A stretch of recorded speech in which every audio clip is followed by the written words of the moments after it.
ഞാനുണ്ടല്ലോ ആദ്യമൊക്കെ എല്ലാ തർക്കങ്ങളിലും വഴക്കുകളിലൊക്കെ തോറ്റുപോകുമായിരുന്നു. ഞാൻ പറയുന്ന കാര്യം തെറ്റായതുകൊണ്ടല്ല കേട്ടോ. പക്ഷെ ഒരു വഴക്കുണ്ടാകുമ്പോൾ മനുഷ്യരുടെ മനസ്സ് എങ്ങനെയാണ് പെരുമാറുന്നത് അല്ലെങ്കിൽ പ്രതികരിക്കുന്നതെന്ന് എനിക്കറിയില്ലായിരുന്നു. ഞാൻ തിരിച്ചു ബഹളം വയ്ക്കും. എന്നെ മാക്സിമം ന്യായീകരിക്കാൻ നോക്കും. എൻ്റെ ഭാഗം അവരെ പറഞ്ഞു മനസ്സിലാക്കാൻ പരമാവധി നോക്കും. ചിലപ്പോൾ കരഞ്ഞു പോകും. പക്ഷെ ഓരോ തവണയും ഞാൻ കൂടുതൽ ചെറുതാകുന്ന പോലെയാണ് എനിക്ക് തോന്നിയത്. എൻ്റെ വില കുറയുന്ന പോലെ. പിന്നീടാണ് എൻ്റെ എല്ലാ ചിന്തകളും മുഴുവനായിട്ടും മാറ്റിയ ഒരു കാര്യം ഞാൻ തിരിച്ചറിഞ്ഞത്. ഭയങ്കര സിമ്പിളായിട്ടുള്ളൊരു കാര്യമാണ്. എന്തുകൊണ്ട് എനിക്കിത് മുന്നേ തോന്നിയില്ല അല്ലെങ്കിൽ മനസ്സിലാക്കിയില്ല എന്നതിന് അത്ഭുതപ്പെട്ടു പോയി. ആ കാര്യം എന്താണെന്ന് ഈ വീഡിയോയിൽ ഞാൻ പറഞ്ഞുതരാം. തർക്കങ്ങളുണ്ടാകുമ്പോൾ തങ്ങളുടെ ഭാഗം തിരിച്ചു പറയാൻ കഴിയാത്ത അല്ലെങ്കിൽ വഴക്കുകളിൽ ജയിക്കാൻ കഴിയാത്ത ഒരാളാണ് നിങ്ങളെങ്കിൽ ഈ വീഡിയോ മുഴുവനായിട്ടും കാണുക. വീഡിയോ കണ്ടു കഴിഞ്ഞാൽ പിന്നെ നിങ്ങളുടെ ജീവിതം പഴയ പോലെ ആയിരിക്കില്ല, തീർച്ചയാണ്. അന്ന് ഞാൻ തിരിച്ചറിഞ്ഞ കാര്യം എന്താണെന്നറിയോ? മറുഭാഗത്തുള്ളവർ എന്താണോ എന്നിൽ നിന്ന് പ്രതീക്ഷിച്ചത്, എന്താണോ ചെയ്യിക്കാൻ നോക്കിയത്, അത് തന്നെയാണ് ഞാൻ ചെയ്തുകൊണ്ടിരുന്നത്. ഞാൻ വെറുതെ റിയാക്ട് ചെയ്യുകയായിരുന്നു. അവർ ചൂടാകുമ്പോൾ ഞാനും ചൂടാകും. അവർ ബഹളം വയ്ക്കുമ്പോൾ ഞാൻ അതിലുച്ചത്തിൽ ബഹളം വയ്ക്കും, ഷൗട്ട് ചെയ്യും. ഇതായിരുന്നു എൻ്റെ വിചാരത്തിൽ മാസ് മറുപടി. പക്ഷേ രണ്ടുപേരും ഒരുപോലെ ഭ്രാന്ത് പിടിച്ച് റിയാക്ട് ചെയ്യുമ്പോൾ, ബഹളം വയ്ക്കുമ്പോൾ അവിടെ കമ്മ്യൂണിക്കേഷൻ നടക്കില്ല. നമ്മൾ വെറുതെ ഫൈറ്റ് ചെയ്ത് നിൽക്കാൻ നോക്കുകയാണ്. ഇതിനെ എക്കോ ചാമ്പർ എഫക്റ്റ് എന്ന് വിളിക്കും. ഒന്നിനു പിറകെ ഒന്നായി വെട്ടി പൊട്ടുന്ന പോലെ തർക്കിക്കുക. പക്ഷെ ആരൊന്നും മനസ്സിലാക്കുന്നുമില്ല. ഏറ്റവും ഉച്ചത്തിൽ ബഹളം വയ്ക്കുന്ന ആളില്ലേ, പുള്ളിയായിരിക്കും പുള്ളിയാണ് ജയിക്കുന്നതെന്ന്, പുള്ളിയാണ് മാസെന്ന്. പക്ഷെ അവർക്കറിയാത്തൊരു രഹസ്യമുണ്ട്. ആ അടിപിടിയിൽ നിന്നും ബഹളത്തിൽ നിന്നും ആദ്യം മാറിക്കുന്ന ഒരാളുണ്ടല്ലോ, അയാൾ ഒരിക്കലും തോൽക്കുകയല്ല, അയാൾ ജയിക്കുകയാണ്. പക്ഷേ തികച്ചും വ്യത്യസ്തമായ മറ്റൊരു രീതിയിൽ. അതെങ്ങനെയാണെന്ന് പറഞ്ഞുതരാം. ഒരാൾക്ക് ദേഷ്യം വരുമ്പോൾ ആൾ ചിന്തിച്ചിട്ടല്ല പ്രതികരിക്കുന്നത്. നമ്മുടെ ബ്രെയിനിലെ ലിംബിക് സിസ്റ്റം എന്ന് പറഞ്ഞൊരു സാധനമുണ്ട്. അടിയോ അതോ ഓട്ടമോ തീരുമാനിക്കുന്ന ഒരു ടൈപ്പ് സർവൈവൽ മോഡ്, രക്ഷപ്പെടാനുള്ള ഒരു സിസ്റ്റം. ആ ഭാഗമാണ് അവിടെ വർക്ക് ചെയ്യുന്നത്. അതുകൊണ്ട് ആൾക്കപ്പോൾ ചിന്തിക്കാനൊന്നും പറ്റില്ല, വെറുതെ അങ്ങ് റിയാക്ട് ചെയ്യുകയുള്ളൂ. പക്ഷേ ഇതിനകത്തെ കളി എന്താണെന്നറിയോ? നമ്മൾ തിരിച്ചെന്ത് ചെയ്യുമെന്ന് നോക്കിയാണ് പുള്ളി നിൽക്കുന്നത്. ഈ ദേഷ്യം എന്ന് പറയുന്നൊരു തീ പോലെയാണ്. അതിന് കത്ത ഇന്ധനം വേണം അല്ലേ? അതിനുള്ള പെട്രോൾ ആരാ കൊടുക്കുന്നത്? നമ്മൾ തിരിച്ച് ന്യായീകരിക്കാൻ നോക്കുമ്പോഴും പുള്ളിയുടെ അതേ വോള്യത്തിൽ തിരിച്ച് ചൂടാകുമ്പോഴും 1-10 കൗണ്ടർ അടിക്കുമ്പോഴുമാണ് ആ തീയിലേക്ക് പെട്രോൾ കോരി ഒഴിക്കുന്നത്. പക്ഷെ നമ്മൾ സൈലൻ്റ് ആകുന്ന ആ ഒരു നിമിഷം അവിടെ തലച്ചോറിലൊരു മാജിക്ക് നടക്കും. അവർ തിരിച്ചൊരു മറുപടി പ്രതീക്ഷിച്ചാണ് നിൽക്കുന്നത് അല്ലേ? പക്ഷെ നമ്മളൊരു അക്ഷരം മിണ്ടുന്നില്ല. അതോടെ അവരുടെ നെർവസ് സിസ്റ്റം ആകെ കൺഫ്യൂഷനിലാകും. അവർ പ്രതീക്ഷിച്ചതും അവിടെ നടക്കുന്നതും തമ്മിൽ ഒരു ഒട്ടും മാച്ചാകില്ല. ആ ഒരു ഗ്യാപ്പില്ലേ, അവിടെയാണ് നമ്മുടെ യഥാർത്ഥ പവർ. ഒരു 4 മുതൽ 7 സെക്കൻഡ് വരെയുള്ള സൈലൻസ് എന്ന് പറയുന്നത് തലച്ചോറിനെ സംബന്ധിച്ച് ഭയങ്കര ലോങ് ടൈമാണ്. അവരുടെ ഉള്ളിൽ അഡ്രിനാലിനും ഈ കോർട്ടിസോളും ഒക്കെ ഇങ്ങനെ പമ്പ് ചെയ്ത് നിൽക്കുകയാണ്. പക്ഷെ അറ്റാക്ക് ചെയ്യാനായിട്ടൊരു ടാർഗറ്റ് ഇല്ല, ഒരു ലക്ഷ്യമില്ല. അതോടെ പുള്ളിക്ക് സ്വന്തം മുഖത്തേക്ക് നോക്കേണ്ടി വരും. നമ്മളൊരു അക്ഷരം ഉണ്ടായിരിക്കുമ്പോൾ താൻ എത്രത്തോളം ചീപ്പായിട്ടാണ് സംസാരിക്കുന്നത്, തൻ്റെ ലുക്ക് എത്ര കോമഡി ആയിട്ടാണ് ഇരിക്കുന്നത്, ചുറ്റുള്ളവരൊക്കെ തന്നെ പറ്റി എന്ത് കരുതുന്നൊക്കെ പുള്ളിക്ക് തന്നെ ബോധം വരാൻ തുടങ്ങും. കൃത്യം ആ സെക്കൻഡിലാണ് കളി മൊത്തത്തിൽ വേറെ ലെവലാകുന്നത്. ഞാൻ ആദ്യമായിട്ട് ഈ ട്രിക്ക് പരീക്ഷിച്ച ആ നിമിഷം എനിക്കിപ്പോഴും ഓർമ്മയുണ്ട്.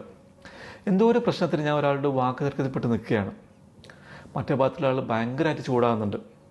എൻ്റെ ഉള്ളിലെ സകല വികാരങ്ങൾ എന്നോട് പറയുന്നുണ്ടായിരുന്നു, മിണ്ടാതിരിക്കില്ല, തിരിച്ച് 4 വർത്താനം കൊണ്ട് പറഞ്ഞു കൊടുക്ക്, നിൻ്റെ അടുത്ത് തന്നെ ന്യായം എന്നൊക്കെ പറയുന്നുണ്ട്. പക്ഷെ ഞാനൊന്നും മിണ്ടാതെ വെറുതെ അങ്ങ് നിന്നു, വെറുതെ ആളെ നോക്കി നിന്നു. സത്യം പറഞ്ഞാൽ ഉള്ളിൽ ആകെ പേടിച്ച് വിറക്കുകയായിരുന്നു. കാരണം എൻ്റെ മനസ്സിൽ അന്ന് മിണ്ടാതിരിക്കുക എന്ന് പറയുന്നത് തോറ്റു കൊടുക്കുക എന്നതിന് അർത്ഥം. പക്ഷെ ഞാൻ പിടിച്ചു നിന്നു. ബോഡി അതൊന്ന് റിലാക്സ്ഡ് ആക്കി, കണ്ണ് വെട്ടിക്കാതെ നേരെ നോക്കി നിന്നു. ഞാൻ തിരിച്ച് റിയാക്ട് ചെയ്യാൻ വേണ്ടി പുള്ളി പിന്നെയും മാക്സിമം സൗണ്ട് കൂട്ടി നോക്കി, മാക്സിമം എന്നെ പ്രകോപിപ്പിക്കാൻ വേണ്ടി നോക്കി. പക്ഷെ ഞാൻ കുലുങ്ങിയില്ല. അപ്പോഴാണ് മാജിക് സംഭവിച്ചത്. കളി അങ്ങോട്ട് മാറി. പുള്ളിയുടെ വോളിയം പതിയെ കുറയാൻ തുടങ്ങി. പറഞ്ഞ കാര്യം തന്നെ പുള്ളി വീണ്ടും വീണ്ടും ആവർത്തിച്ച് പറയാൻ തുടങ്ങി.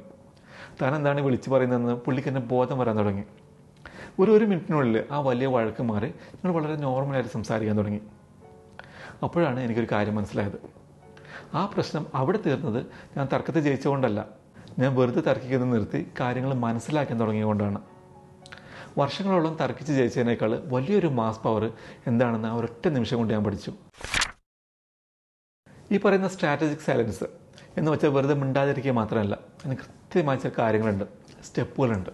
ഒന്നാമതായിട്ട് നിങ്ങളുടെ ഷോൾഡറുകൾ അത് വലിഞ്ഞു മുറുക്കി നിൽക്കരുത്, ആകെ റിലാക്സ്ഡ് ആയിട്ടിരിക്കണം. എനിക്ക് പേടിയൊന്നുമില്ല, ഞാൻ ശാന്തനാണെന്ന സന്ദേശമാണ് ഇത് മറ്റേ ഭാഗത്തുള്ള ആൾക്ക് കൊടുക്കുന്നത്. രണ്ടാമതായിട്ട് നിങ്ങളുടെ കണ്ണ് മാറ്റാൻ നേരെ നോക്കണം. അത് ദേഷ്യത്തോടാകരുത്, പേടിച്ച് കണ്ണ് മാറ്റുകയും വരുത്. നീ പറയുന്നത് ഞാൻ കേൾക്കുന്നുണ്ട്, ഞാൻ ഇവിടെ തന്നെ ഉണ്ട് എന്ന് അവർക്ക് മനസ്സിലാകണം. മൂന്നാമതായിട്ട് നിങ്ങളുടെ ശ്വാസമെടുപ്പ്, പതിയെ ശ്വാസം കൊടുക്കുന്നത് പുറത്തേക്ക് കാണണം.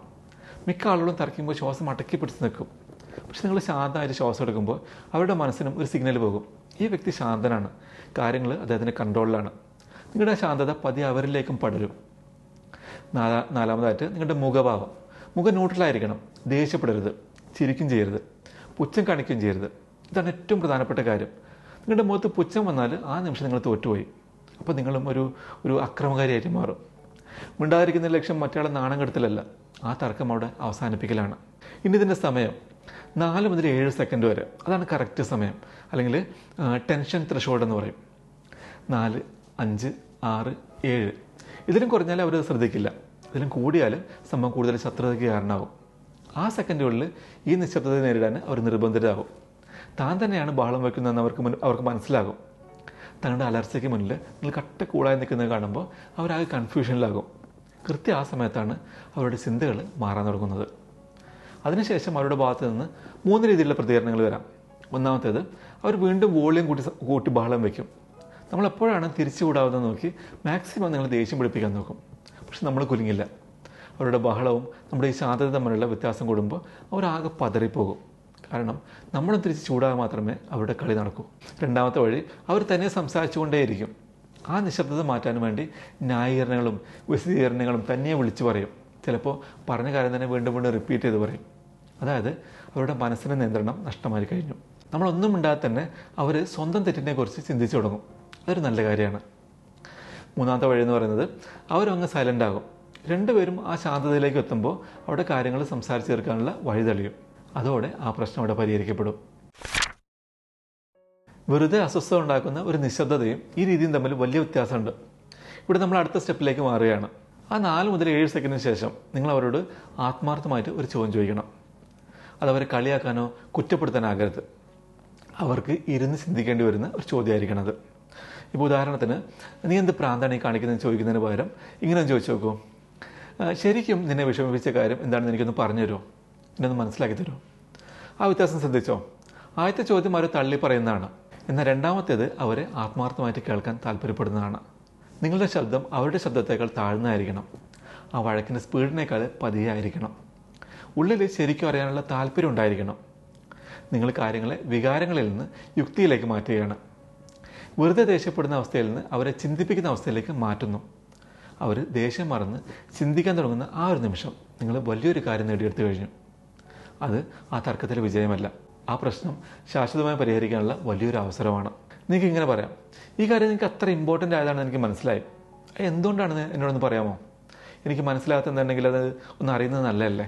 അല്ലെങ്കിൽ ഞാൻ നിങ്ങൾ ശത്രുവൊന്നുമല്ല ബ്രോ, നിങ്ങൾക്ക് ശരിക്കും എന്താണ് എൻ്റെ അടുത്തുനിന്ന് വേണ്ടത്? ഇവിടെ ശ്രദ്ധിക്കുക, നിങ്ങൾ ന്യായീകരിക്കുന്നില്ല, ഒരു വിശദീകരണം നൽകുന്നില്ല, നിങ്ങൾ പറഞ്ഞാണ് ശരിയെന്ന് സ്ഥാപിക്കാനും നോക്കുന്നില്ല.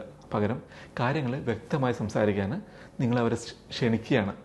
ദേഷ്യപ്പെട്ടിരിക്കുന്ന ആളുകൾ പോലും നമ്മൾ ഇത്രയും ശാന്തതയോടെയും താല്പര്യത്തോടെ കൂടി ആവശ്യപ്പെട്ടാൽ ആ ക്ഷണം സ്വീകരിക്കും. അവസാനമായിട്ട് അവർക്ക് അന്തസ്സോടെ പിന്മാറാൻ ഒരു വഴി കൊടുക്കുക. അവരെ അവിടെ ഇട്ട് നാണം കെടുത്താൻ നോക്കരുത്. പുള്ളിയുടെ ഈഗോ ഹട്ട് ചെയ്യാതെ റെസ്പെക്റ്റോടെ മാറാൻ അനുവദിക്കുക. നിങ്ങൾക്ക് ഇങ്ങനെ പറയാം, നീ പറഞ്ഞ് ഞാൻ കേട്ടു, അല്ലെങ്കിൽ നിങ്ങൾ പറഞ്ഞ് ഞാൻ കേട്ടു, എനിക്കിതിൽ മാറ്റം വരുത്തണമെന്നുണ്ട്.